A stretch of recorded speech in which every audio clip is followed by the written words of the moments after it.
I do have a firearm on me. Many controversial police shootings or violence begin as routine traffic stops. Philando Castile, Patrick Lyoya, George Floyd, and others. Hey, see your hands. Damn, man. Stay in the car. Let me see your other hand. I'm sorry. But a new study says the first few words from an officer to a motorist can help predict whether a stop will escalate. Simply in these escalated stops, the officers gives an order, a command, right? Put your hands up, get out of the car, but no reason explaining why the driver is stopped. Dr. Eugenia Rowe found if the first 45 words from an officer to a black motorist are commands rather than a greeting or an explanation for the stop, it is much more likely the stop will escalate to handcuffing, vehicle search, or an arrest. The study examined body camera footage of 577 traffic stops and found 81 of them resulted in searches, handcuffing, or arrests.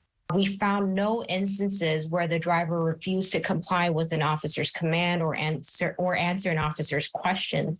The majority of the driver's responses are answers or explanations to the officer's orders, questions, and there are no instances where the driver is not complying with the officer in every single one of the escalated stops that we examine. The onus is always on the police officer, the trained professional. Sergeant Cheryl Dorsey is a 20-year veteran of the Los Angeles Police Department, and she says the officer's behavior has an immense impact on the outcome of a stop.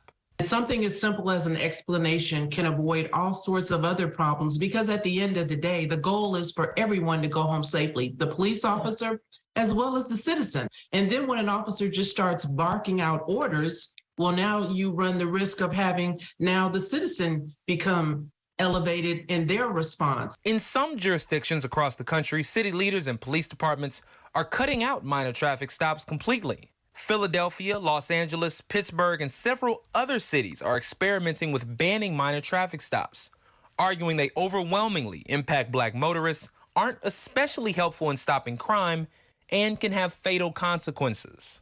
Sergeant Dorsey says while she agrees black people are often mistreated by police, she does not believe this is the answer.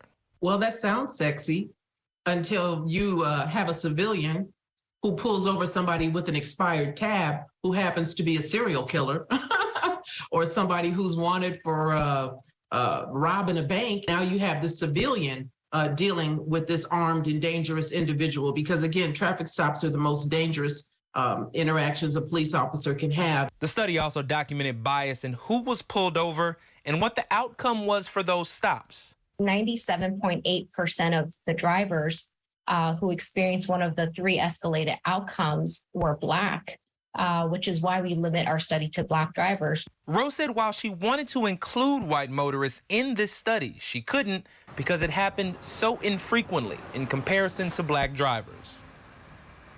Now, another data point from the study was the sort of informal education that black motorists seem to have in this area already. The researcher played several traffic stop interactions for black survey respondents and essentially found that when those interactions started with orders rather than reasons, those black male respondents predicted 84% of the time that there would be an escalation in that traffic stop, sort of showing the pessimistic view that many black motorists already have about these kinds of interactions.